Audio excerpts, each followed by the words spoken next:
Hi, I'm Alex Udris, and thanks for joining us for this week's Boldmethod Live VFR. Tonight, we're going to talk about power on stalls. We started this series with power off stalls, so we're kind of coming around full circle. But before we get to that, I'd like to thank you. Normally, this would have been run on a Tuesday, but we had to push by 2 days because of this.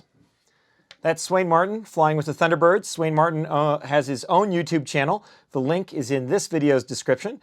And then he also writes and helps us produce as well. And we're serving as the cinematography crew. It was an awesome trip and a ton of fun. And he'll be posting videos about his flight with the Thunderbirds here in the near future. So if you don't already follow Swain Martin's channel, check it out. You'll see some cool footage coming up soon. He's an airline pilot and gives a great behind-the-scenes view of what it's like to qualify for an airline and go through training and start flying the line. Okay, so tonight we're going to talk about power on stalls, and we're going to start with the aerodynamics. We're going to take a look at why power on stalls are a little bit different than a power off stall and why they feel a little bit different. And then we're going to go through 3 different examples.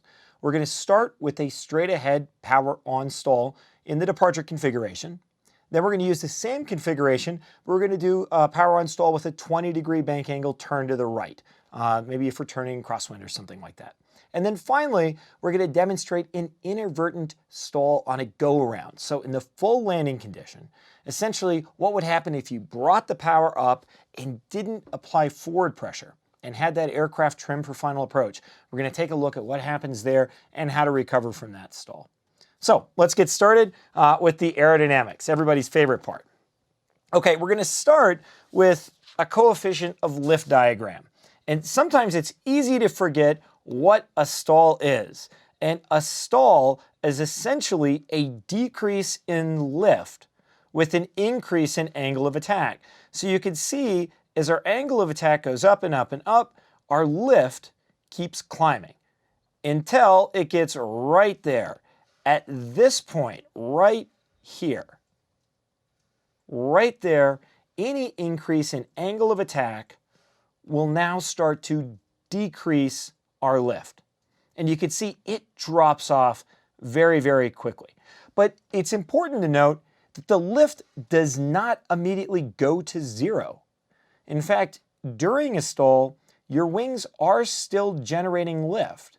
It's just not typically enough lift to keep you up in level flight, and as you continue to increase the angle of attack, that lift will continue to increase. So that's the definition of a stall. It's that exceeding that critical angle of attack, which is the angle of attack where any further increase results in a loss of lift. And I like to say that because sometimes people think that in a stall, the airplane's falling out of the sky. You feel like it's no longer flying. The airplane is always flying unless it's not moving on the ground. And even in a stall, even in a deep stall, the wings are still generating lift. They're still flying. It's just the amount of lift and the fact that if you increase angle of attack that you get even less lift that starts to cause a problem in a stall.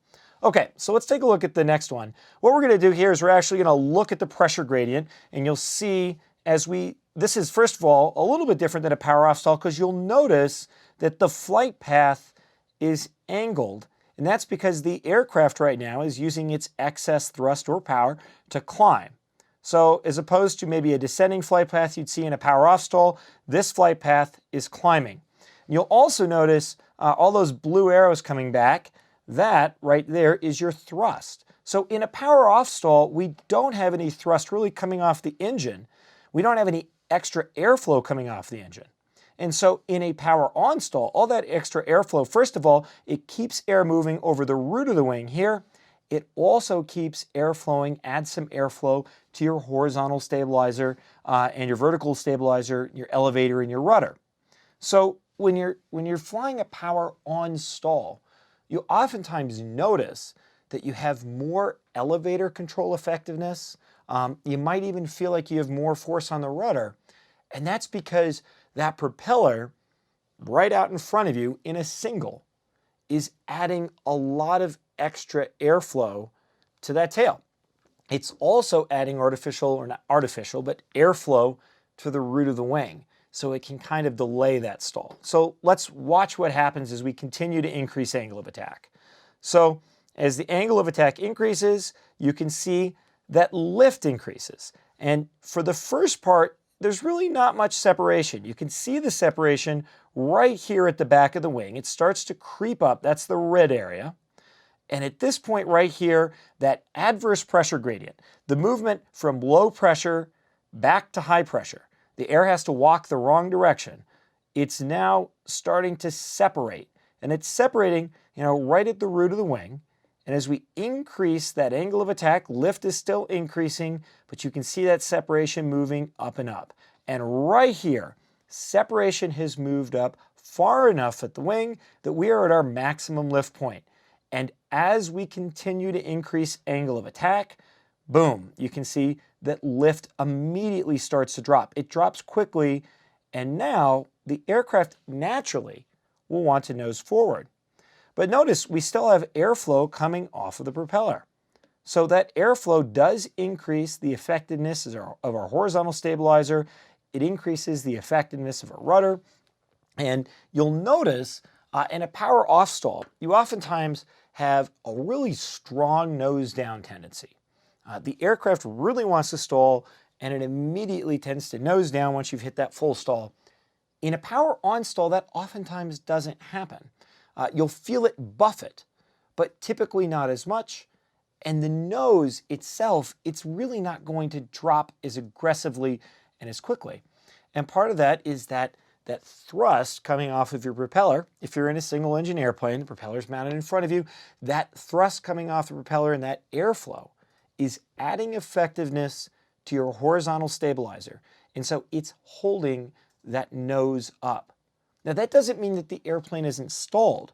Once it's exceeded that critical angle of attack, it is stalled. And if you look at your VSI, you'll see that you're descending. You'll feel a loss of control. The aircraft is still buffeting, and you'll see that VSI rate quickly increase. But you may not notice the nose pitch down as much as in a power off stall. Okay, looks like we have our first question. Okay, first question comes from Mitch, and Mitch wants to know, does the max lift point change with high wings versus a low wing aircraft? Actually, it's going to change with each different airfoil design and each different configuration. So, the interesting thing, we have NACA airfoils that are studied, and the engineers understand exactly how lift changes along that airfoil design as you increase angle of attack. And it's not really as much high versus low wing. We think about that as pilots because when you look at an airplane, that's what we notice the most. But it's the actual design and shape of the airfoil that makes that difference of where you get that maximum angle of attack or that critical angle of attack. And, on older aircraft, non-composite really I should say, we were limited at how we could change the shape of the airfoil.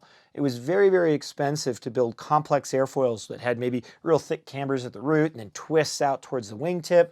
But with composite, you really see the airfoil shape change as you move out. In fact, like on a Cirrus, you really have two different wings. An inside wing at a higher angle of attack that stalls earlier, and an outside wing that begins right about to the aileron point, a little bit inboard of the ailerons, that is at a much lower angle of attack, and it stalls later.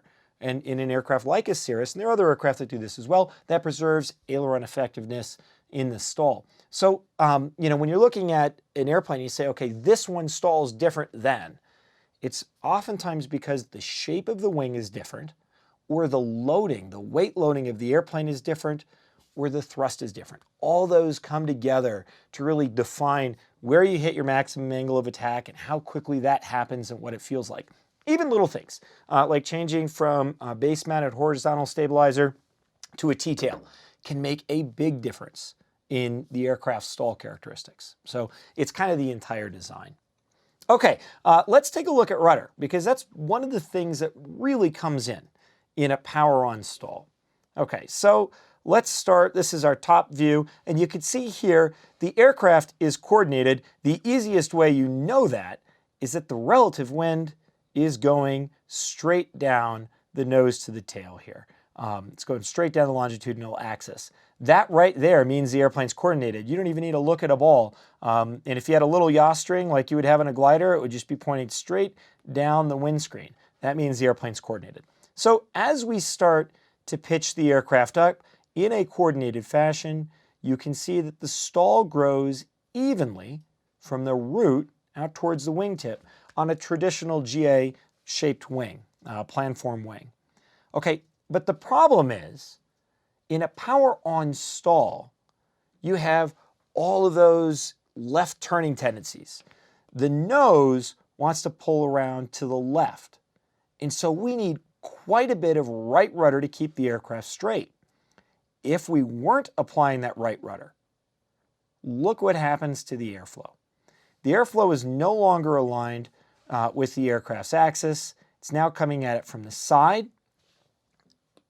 This wing, the side away from the wind, is stalled more than the wing that is into the wind. And that causes, in this case, this left wing to drop. So to correct that, we're going to need to re-coordinate the airplane. We're going to need to add right rudder to bring that nose around and keep it aligned with the wind. And keep in mind, the slower you get, the less airflow you're going to have over your rudder, over your tail, and so the larger control deflections you'll need to keep that aircraft aligned with the wind. Also, those left turning tendencies get stronger. So one of the problems that we run into in a power-on stall, when people are practicing power-on stalls, they feel really uncomfortable. And part of that is the airplane really doesn't feel coordinated. Especially in high-powered airplanes, but really in any aircraft, you end up using quite a bit of right rudder to keep that nose aligned. And you have to keep increasing it as you approach that critical angle of attack.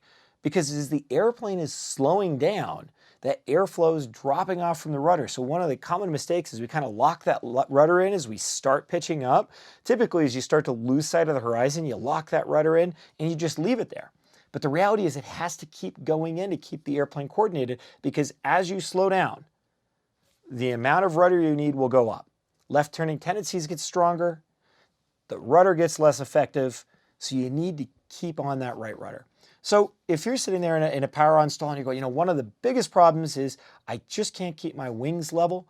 I feel like and then I start correcting with ailerons, which you shouldn't do because ailerons actually exacerbate the stall. They make it worse, right? And it's like, then everything seems to go bad. The first question is, do you have enough right rudder in? And if the airplane's turning off to the left, chances are that is your problem. Okay, so let's walk through the steps to demonstrate a stall, and we'll talk about now how to recover from a power-on stall. And the steps are actually fairly simple. So back to the iPad, we're going to start by establishing our takeoff, departure, or cruise configuration. And at the end, we'll talk about a landing configuration, though that's rarely practiced. And from there, once you reach the appropriate speed, so right now we'll say for a takeoff stall, generally VR is the recommended speed, your rotation speed. You're going to add no less than 65% power. Okay, looks like we got another question. Okay, I'm going to hop in here because you touched on it just a little bit, but Scott has a really good question about the stall and how it develops. He wants to know what causes stalling at the wing root versus the wing tip. Why does it move from the root to the tip? Okay, that is a great question. Part of it is the design, the planform. Rectangular wings, and while the Cirrus is a slightly tapered wing, it is still essentially rectangular. Rectangular wings by themselves are designed to stall from the root to the tip. And so just it's part of the characteristic of that platform. But there's a few other things that we can do to the airplane as well. And let me see if you can see it here. It's a little bit hard to see in this picture. But the angle of attack or twist of the wing. So typically, if you're looking at the wing root, you'll notice that it is a higher angle of attack and that it actually twists out more towards level as you move towards the wingtip. Okay? That washout that we call, that wing twist, that essentially creates a higher angle of attack here at the root, and then that angle of attack decreases as we move out towards the wingtip. So that means that that promotes that kind of inboard to outboard stall pattern. The other thing that you'll notice on a lot of aircraft is stall strips. You may have some right here at the root. You may have some a little bit further out along the wing. But they're typically, you see a lot of them mounted in towards the root. And what the stall strip does is it essentially cuts the airway or pushes the airway. So it will artificially break the airflow so that it starts separating and separates as it moves out across the back of the wing a little bit earlier. And all of those are really used in combination. Then you can see with composite wings, like on the Cirrus, you can see how you can kind of see this notch right here. They actually designed the outboard wing to be a little bit lower angle of attack than the inboard. But all of those factors tend to promote that wing root to wing tip stall pattern. And in GA aircraft, like GA aircraft or piston-powered aircraft, that's part of the design parameter. So as they're designing the aircraft and looking at the wings, they go out there and they test it and they see what the stall characteristics are. And then they may need to add a stall strip at the root or somewhere outboard. And sometimes you'll hear people say, yeah, it's a bad design to have stall strips. Not true. It just means that there's a compromise. And part of that is fast wings may not always have great stall characteristics. So what we'll do is we'll put a stall strip to get that stall going at the root so that those stall characteristics at slow speeds improve. A Hershey bar wing, a rectangular wing, the old Cherokee wing with strong camber, it's got a great stall pattern, but you fly around at a really slow airspeed. So as you start to design wings, you'll see a lot of things: stall strips, customized, composite shapes, VG vortex generators or fins mounted in front of them. All kinds of systems that are either used to preserve airflow or to break off airflow early on the wing. And that essentially kind of promotes that wing root to tip stall pattern. Okay, let's take a look. We'll go through the steps again. So the first one is to establish your takeoff, departure, or your cruise configuration. Number 2, power no less than 65%. So that's what the FAA says in their ACS for the private or the commercial check ride. And what you really need to do is take a look at your POH or your manufacturer's FOM or your instructor's experience if the POH doesn't say anything, to look at how much power to apply. Typically in high performance airplanes or turbocharged airplanes, we won't apply full power during a takeoff stall. And that's because the pitch attitude could get extreme. And so essentially, we really don't want that pitch attitude much above 20 degrees, so we're going to limit the power so that the pitch isn't too high. And that's why, like in a Cirrus SR22 Turbo or a normally aspirated 22, 65% power is enough. Though, if you're flying 150 horsepower, 172, which is what I earned my private pilot certificate in, full power works just fine. So high performance airplanes, it'll typically be around 65% power. Lower performance aircraft, you'll typically use full power for the stall. And the key thing is you just don't want that pitch attitude to get extreme. Okay, from there, you're going to allow the aircraft, you're going to increase the angle of attack and basically allow the aircraft to reach that critical angle of attack. Whether you're executing an imminent stall, okay, or a full stall, you always want to announce the first indication. It's a great habit to get used to. And so that first indication is going to be buffeting. It could be mushy controls. It could be the stall warning horn or the vanes. It could be an angle of attack indicator. So really, as soon as you see that the aircraft is starting to approach a stall, the stall is imminent, you want to announce that. The buffeting, the horn, any of that. Then you may take it all the way to a full stall. And a full stall in a power-on configuration can be a little bit more difficult to identify than a power-off configuration. And that's because with that thrust moving over the tail, you don't have that nose-down aggressive pitch. It just kind of sits there and buffets, and the rate of descent will pick up quickly because you've lost so much lift. Now, of course, your eyes are looking outside to keep the airplane coordinated and either stabilized in a turn or straight ahead, so you probably won't notice that descent rate right away. But once you start to get that steady buffeting, that right there is a great indication of the full stall. And so at that point, you've exceeded the critical angle of attack. And for recovery, you're going to follow the POH. So power per POH in almost every aircraft, that's going to be full power or full available power. If you're turbocharged, you won't want to exceed your maximum power limitation. Some POHs may have some different instructions, but generally it's going to be full power that's available. And then you're going to decrease that angle of attack. Now, just adding that full power will help decrease angle of attack, but you're going to lower the nose a little bit. And when we talk about lowering the nose, notice the nose isn't diving. In fact, if you look at our angle here, we're really still nosed up. We're not nose down.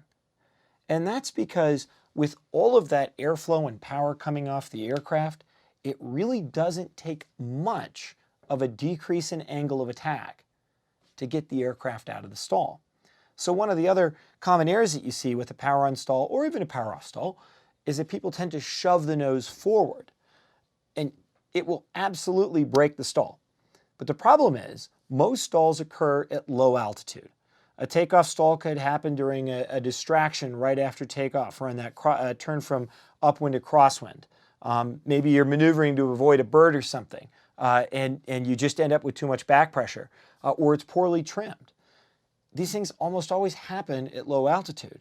And so shoving that nose forward and picking up a 500 or 1,000 foot a minute descent rate puts you in the ground very, very quickly. So the key thing is we're really just releasing back pressure.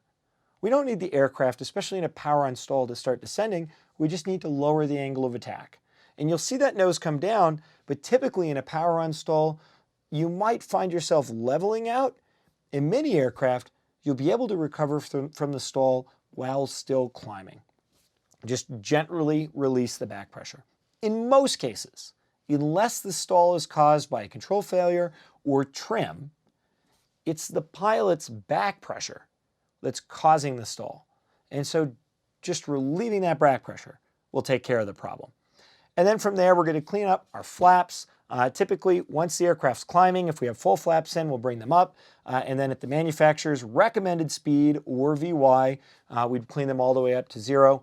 And then typically you'll continue, if you're straight ahead, you'll continue climbing out to the altitude your check ride examiner specifies or your instructor specifies. If you're turning during recovery, you recover the aircraft to straight and level. We don't recover into a turn simply because that still increases load factor. Our goal now is to stabilize the airplane. So if you're executing a turning stall, once the aircraft stalls, you recover to straight and level and then back to the altitude specified by your instructor or your examiner. Okay, so with that, let's take a look at our first power on stall. And we're going to join the stall in the middle of our clearing turns, completing our last portion of the clearing turn here. And this is a power on stall in the departure configuration. We'll fly this straight ahead. So I'm going to walk you through. So we're completing our clearing turn, 180 degrees total. You can do two 90-degree turns. I like to do up to 360. It gives me an opportunity to stabilize and trim the aircraft out at altitude and make sure my entry airspeed is set. And then once you pick a heading, and if it's a straight ahead stall, I like to pick headings that line up with roads. Out in the deserts of Colorado, there aren't many roads, so I'm just going to stare at that mountain out there. You can see the mountain ahead of us, and I'm going to use that to help keep my bearings. And then I'm going to start to configure the aircraft for takeoff or departure. So we'll simulate a takeoff. I'm going to bring my flaps into the takeoff configuration, which in the Cirrus SR22 in turbo is 50%. So you can see those flaps coming down to 50. If you're flying any other airplane, you would just set the flaps for your normal takeoff configuration. And now I'm keeping my power about 30% and partial power and allowing the aircraft to slow down. Because I'm simulating a takeoff stall, I want to allow the aircraft to slow down right about to VR, my rotation speed. Okay, if I was to enter this maneuver too fast, I'm going to end up needing to bleed off that airspeed as I pitch up, and I'll be adding power at the same time. So it's very important that you don't start the power application and the entry into the stall until you're at the right speed. Otherwise, you end up with a pretty aggressive nose-up attitude. So if you feel like, when you're doing these stalls, you're really having a hard time getting the airspeed slow and the airplane's pointed straight up, and you're like, man, I just can't get it to slow down, chances are you're adding in power a little bit too early. So I said on a takeoff stall, typically you'll slow down to VR. If your manufacturer has a different recommendation, use that. But that's what we're doing here. And VR today for us will be 77 knots. So back to the iPad. You can see we're coming down towards 77 knots, and I'm just holding the aircraft level. I'm at 10,500 feet level and just approaching 77. And once I get to 77, right here, you're going to see me increase power and at the same time pitch the aircraft up. This is important, especially as you move into higher performance aircraft. If you increase power while holding the airplane level, the airplane's just going to accelerate, and to get it to stall, you're going to feel like you're pointing up like Swain and the Thunderbirds. So really what you want to do is add the power and the back pressure simultaneously. And that takes some practice. One of the key things, if you're struggling with that, is bring that power in gently. You really never want to slam the throttle forward in an airplane anyway, but just bring it in gently as you bring in the back pressure. And that can make this much easier. Plus, it gives you time to add in that right rudder, because as you add the power, especially at that low speed with all those left turning tendencies, you're going to need a lot of right rudder. Okay, so back to the iPad. That's what we're going to do. I'm right at VR now, and here comes my power and my pitch at the same time. You can see the aircraft is really climbing now, and I bring my power up to 65. You'll notice, I'm going to go back for a second, you'll notice as that's happening, my airspeed is still slowing down. Okay, so I'm going to slow-mo this so you can see it. My airspeed is still slowing down. And now look at that angle. I've got my takeoff flaps in, and look at my climb angle. Obviously, we're turbocharged here, so we end up with a pretty aggressive angle. But I'm waiting for my first indication, and that's it. You can hear that horn going off. I have not reached the full stall yet. I'm waiting for the buffet, and in this airplane, a slight drop of the nose. Look at my climb rate right now. And there goes the drop. And watch what happens. I'm lowering my pitch attitude and adding full power. And immediately the airspeed starts accelerating. But again, it's not airspeed that actually causes the stall recovery. It's the fact that we have decreased the angle of attack enough that we are now below the critical angle of attack. And there's two things that are doing that for us. Number one is increasing the airflow over the wing. That helps. Number two is decreasing our pitch angle. Doing those two things in concert, those help us get below our critical angle of attack. Okay, next question. Okay, next question comes up from James Collins, and he wants to know, what is the biggest aggravator for a power on stall to develop into a spin? He says, I think it's correcting a wing drop with the aileron. Is that true? And why is that the case? Great question. Okay, so you're right. Correcting a wing drop with an aileron, but that's typically not how it starts. So remember when we were talking about this stall, as we were getting into it, I was saying you got to put a lot of right rudder pressure in there. That's usually where the spin aggravation starts, is that we enter the stall, and as the airplane slows down, we don't keep it coordinated, and so as the aircraft stalls, that wing starts to drop. And as soon as that wing drops, okay, now both wings are still stalled, but one is stalled more than the other. Okay, so let's go back a couple slides. I'm going to show you, kind of draw out what happens here. Let's see.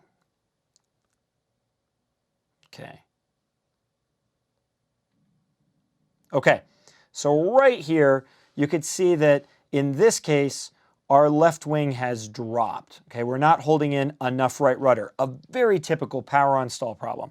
So what would happen if we tried to use aileron to roll us back around? Well, the aileron here is going to go down, which increases the angle of attack on my down wing, and that stall will continue to progress even further out. Because I'm lowering this aileron in an attempt to raise the wing, I'm increasing the wing's angle of attack, and so the stall on that down wing continues to grow.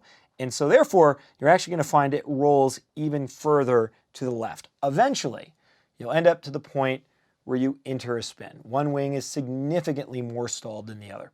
So when you talk about power on stalls entering spins, that is a lot of it. We didn't keep it coordinated. The wing dropped. As opposed to adding rudder pressure to solve the problem, we started to crank the ailerons over. The wing drops even further, and next thing you know, you're in a spin. Okay, next question. Okay, next up, this one's coming from Jack, and he wants to know, am I at a higher risk of a spin when I'm doing a power on stall versus a power off stall?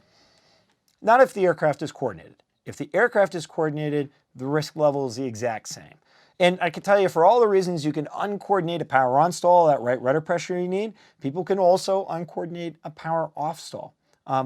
It's just that they feel a little bit different because your nose is pointed so far up, and it can be hard to understand how much right rudder pressure you need. So that's, I think, why they're a little bit more difficult to master. I know for most students, nearly anybody I've taught, they're a little bit more apprehensive about a power on stall than they are on power off.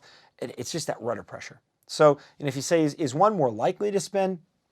I guess pilots are probably a little bit more likely to spin a straight power on stall than a power off stall, simply because the coordination takes more rudder pressure. But keep in mind, one of the biggest stall spin issues is that base to final turn in kicking the rudder into the inside of the turn to pull the nose around when you're overshooting final. You know, that's a big cause of spins. And so I really wouldn't say that one is more or less likely or is more or less dangerous, because really they're not dangerous. As long as you keep the aircraft coordinated, a stall, it's a normal maneuver. And if you do it with enough altitude, you're practicing above 1,500 feet, so your recovery is above 1,500, and a single or a twin is 3,000 AGL, you'll find that these are very safe maneuvers. Okay, I want to finish the recovery procedure because we've gotten into the stall, but we haven't actually gotten it fully out of the stall yet. And recovery doesn't just end with pitching the nose down and adding power. So I'm going to move myself forward, and let's just rewind for a second. Here I am at the full stall. I can feel the aircraft aggressively buffeting. And so now I've lowered the nose, and watch, I'm going to slow it down a little bit. I'm lowering the nose, power comes up, the aircraft starts to accelerate. I'm allowing the aircraft to accelerate, but look at my climb rate throughout that entire maneuver. During the stall, I lost lift, but the aircraft kept climbing essentially the entire time. I never had to push the aircraft forward into a descent.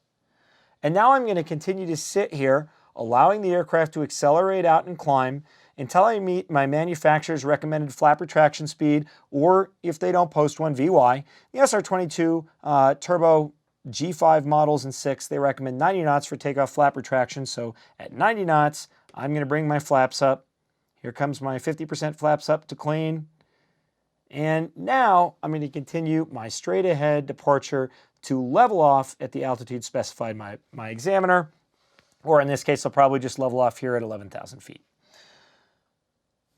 One thing to keep in mind with flap retraction, when you have partial flaps in, you generally, unless the manufacturer tells you to, do not need to clean them up in a hurry. The aircraft is generating with partial flaps more extra lift than it's creating extra drag. And so if you retract those flaps too early, you could enter a descent again. So typically what I tell people is once you've gotten, in a power on stall, you're typically practicing the stall with takeoff flaps, which is in the more lift than drag range. You typically want to wait till you're at VY or at the recommended speed and stable and climbing, and then bring them up. Just don't forget to bring them up. That part right there will screw up your check ride. But you don't really want to bring up that partial flap setting too early. Full flaps, you need to get rid of typically quickly because they're more drag than lift. But partial flaps are typically more lift than drag. And of course, this is true for most GA airplanes, but if your POH says something different, you definitely want to follow that. Okay, now, looks like I heard Colin typing over there, so I figured there was another question coming, and it looks like he's got it ready. Just in the nick of time. Alex asked a really good question here. How much altitude can you lose when you're doing a power on stall? They don't publish a specific amount. It really is up to the examiner's discretion, and what they're really looking for is that it's not excessive. And that's just simply because different aircraft loads, different density altitudes, different aircraft and power options are all going to result in a different loss of altitude. In a lightly loaded SR-22 turbo in cold weather, you would never lose altitude. You'd really have to do something wrong to get it to lose altitude. In a fully loaded Cessna 172 with a 150 horsepower engine, the aircraft that I got my private pilot certificate in back in '96 in Denver, on a hot day at 11 to 12,000 feet DA, which is oftentimes 8,000 feet above MSL, even that power install, you're probably going to lose a little bit. So that's why they don't specifically publish a number. What the examiner is looking for is technique. And essentially, they're looking to see that you don't shove the nose forward and enter a dive, that you release back pressure to the point that the aircraft quickly gets below that critical angle of attack, that you use your power and your pitch simultaneously, and that you allow the aircraft to accelerate and speed up and then start to climb out. So you may find that it settles a little bit if the aircraft is heavy or at high DAA or power limited. You may find that it keeps climbing. Really what the examiner is looking for is technique more than a certain loss of altitude. And the reality is airplanes stall differently in different weather at different load factors. You'll notice more of a descent when it's warm than you will when it's cold. Stalling a Warrior in North Dakota in winter when it's 40 below, same thing, just keeps climbing out. But in the summer, especially in somewhere like Denver, it's a different story. Okay, so we looked at a straight ahead stall, but especially in the takeoff configuration, many of these stalls happen during that upwind or departure light to crosswind turn. And that's where people start to lose coordination. And so in this case, we demonstrated one to the right. And if you look at the ACS standards, they want a bank angle of no more than 20 degrees, and you need to hold it within 10 degrees. So we're going to do a departure stall with our takeoff 50% flap setting with a 20-degree bank angle turn from the right. Okay, I'll walk you through that. And we're starting by finishing up our clearing turns here. Same thing, I'm going to turn back towards Spanish Peaks, south of Pueblo, and I'm going to use that as our initial reference to keep going straight ahead. And I'm going to, let's see, you can see Spanish Peaks coming around. Typically in the 22, I enter at 100 knots. And then I'll start slowing down there. Each airplane varies, but using a stable entry speed makes things easier. Okay, I'm pointed right now at Spanish Peaks. I'm going to use this straight ahead time to configure the aircraft. So I'm going to start slowing down. You can see I brought my power back to 30%. That will let me slow down in a 22 down to VR. In a fixed pitch propeller, you'll find the RPM setting that works for you. Every airplane is different, but your instructor can give you a setting to use with the manufacturer. To slow the aircraft down and set up for the takeoff configuration, I'm going to bring my flaps to the takeoff setting. So in the Cirrus, 50%. And you can see there goes my airspeed, continuing to reduce a little bit more power. And on a hot day, the airspeed will come down quickly. On a cold day, you may find it takes a little bit. You have to reduce the power more. Okay, as I approach my VR speed, 77 knots, I'm going to enter a 20-degree bank angle turn from the right. So I'm getting close to it right here. There it is. And so you can see now I've rolled into that turn. And I'm going to hold 20 degrees of bank. And at the same time, I'm going to bring my power up. So I'm going to play this in slow-mo, but you'll see the power will come up. I'm going to continue to slow down. I should not speed up.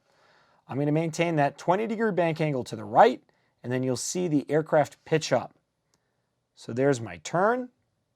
Okay, here comes the power. You'll see the pitch attitude coming up as well, and my airspeed continues to slow. I said I'm playing this back in slow-mo, so you kind of see a little slower. That's more real speed there. So now I'm holding that turn, you can see, keeping a steady degree bank angle, allowing my airspeed to continue to decrease, my angle of attack to increase.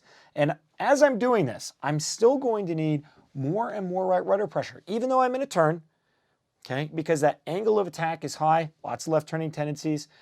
Because the airflow is slowing down over my rudder, so it's less effective, I'm continuing to add more and more rudder to keep the aircraft coordinated as I go through this turn.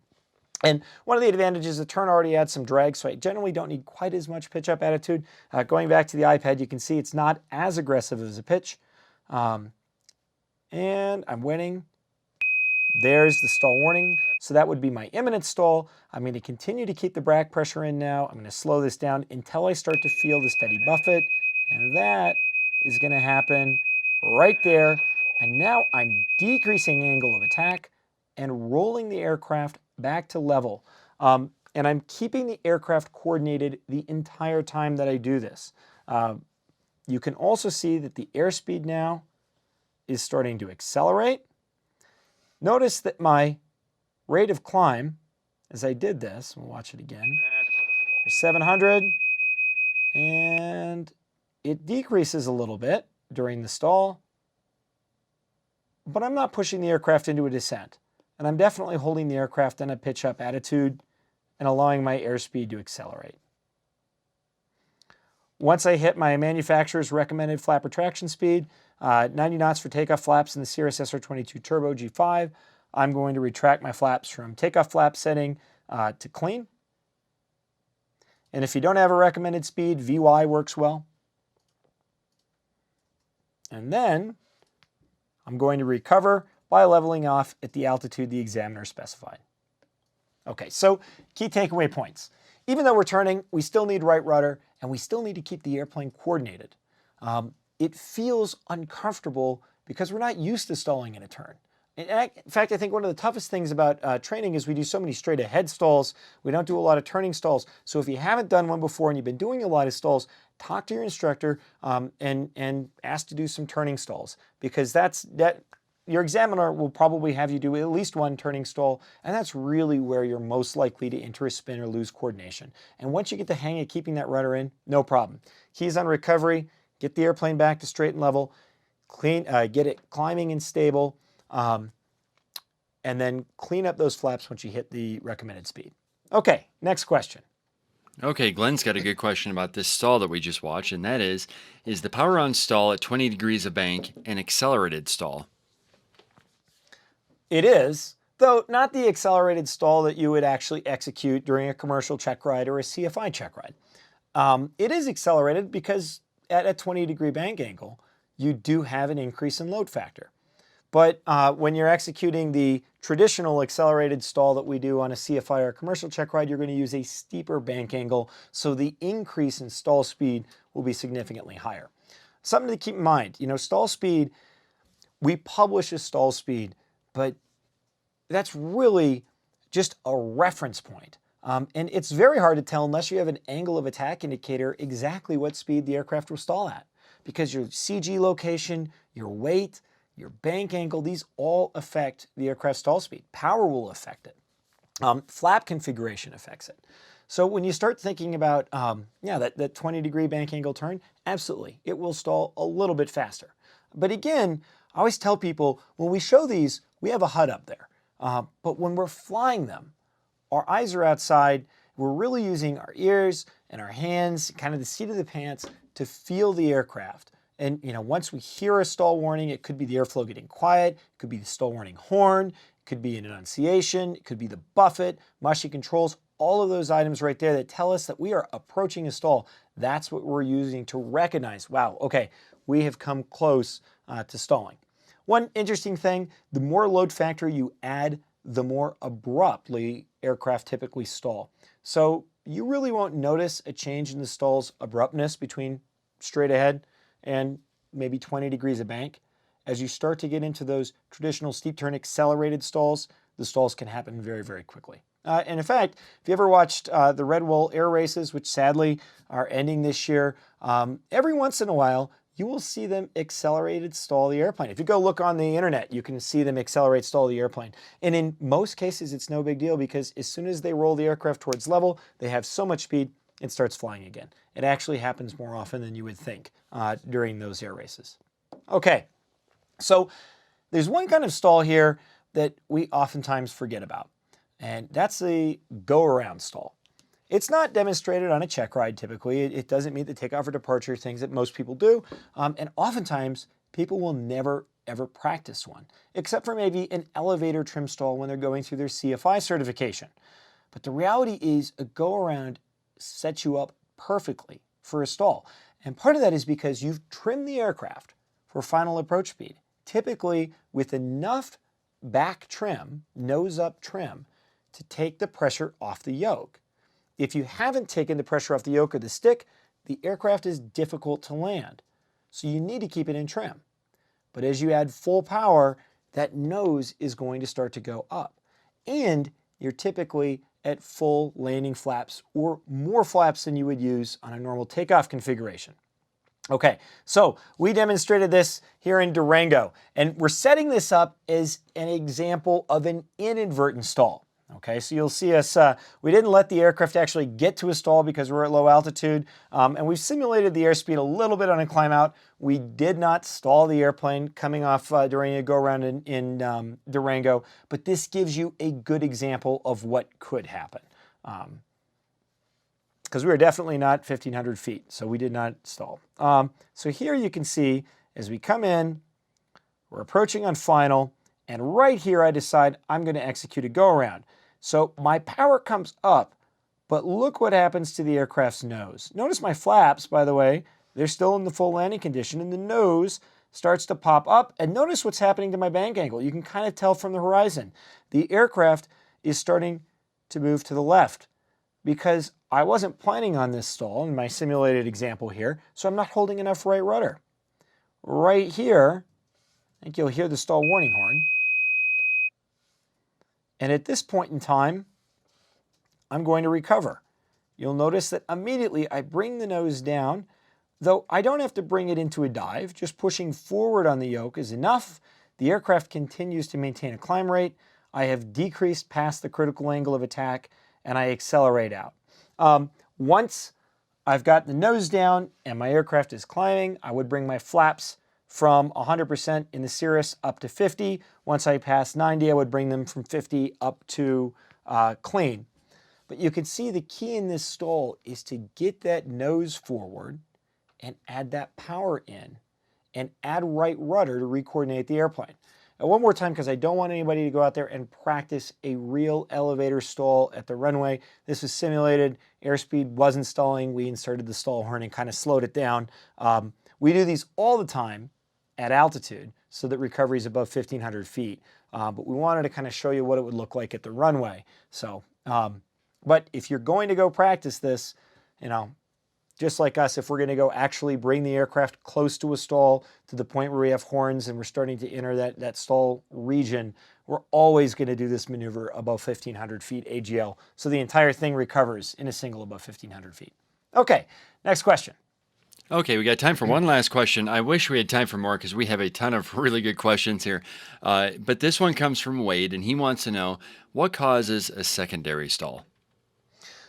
Good question. And it can result from a couple pilot actions, but it's always the same thing. The aircraft exceeds the critical angle of attack right after you got it back under the critical angle of attack. So essentially, you recover, and then you allow that angle of attack to get too high. And typically, that results from a couple issues. Number one is the pilot's not released enough back pressure. You're holding too much back pressure in, so you're kind of flirting with that critical angle of attack. You're a little bit below and above it. In that case, you need to release more back pressure. The other one is you push forward and you realize, wow, I really pushed that nose forward and the ground is way too close. And so you bring it back abruptly, or with enough force that you increase the G loading on the wing, which increases your stall speed. So an abrupt, I brought it forward, oh, too much, and then you pull it back, that would immediately create another secondary stall. And then another common one on an elevator trim stall is you've pushed the aircraft's nose forward, recovering on that go-around stall, and then you get distracted for some reason. You're cleaning up gear, or you're moving flaps, or you're doing something, and you don't keep that forward pressure in, and you let the pressure off the stick of the yoke, and the nose pops back up, and next thing you know, you're in a secondary stall. So that's kind of the key things. Either you're flirting with it, you get frightened and you really crank back and you exceed it, or you're trimmed too far nose up like you would be in a go-around, and you don't keep the forward pressure in until you've recovered. And I was moving through that go-around a little bit quickly. That's one key thing to remember in a go-around stall. As you push forward on that nose and you bring that power in to get it climbing, you should also be trimming nose forward. If you have electric trim, that's easy. You just hit it until the pressures are off. Otherwise, once the throttle's up, come down to the trim wheel, trim the airplane nose forward so that immediately, if you start to get distracted and you lose that forward pressure, the aircraft doesn't go back into a stall. Okay, stalls are always a popular topic, and so we will do this again in the near future. Let us know what else you'd like us to see or like us to show. And again, last thing I'm going to say with these stalls, even though we sometimes will kind of simulate them at a lower altitude, anytime you're practicing a stall, in a single, make sure you have at a minimum a 1,500-foot AGL recovery altitude. That means you never get below that during the entire procedure. In a twin, 3,000 feet. Typically, in this series, we get a lot higher, and we're typically 3,000, 4,000 feet as we're practicing that. I like to have a lot of room. Just because we show something down by our runway doesn't mean we actually stalled it down by the runway. Also, tomorrow at midnight Eastern Time is the deadline to register for the AOPA Sweepstakes Cub. I think everybody would love to fly a Cub, and it'd be even better to own one. And to do so for free is awesome. So if you have not signed up for that sweepstakes, if you haven't renewed your AOPA membership, go check that out. We have a link in the description. Next up, in about 10 minutes, is our IFR live series. And tonight, we're going to take a look at alternate requirements. So if you're an instrument-rated pilot and you're not really quite sure if you can use a GPS procedure as an alternate, or what the rules with that are, or how you would really know what the requirements, the weather requirements are, we're going to dive into that in detail tonight with some pretty cool examples.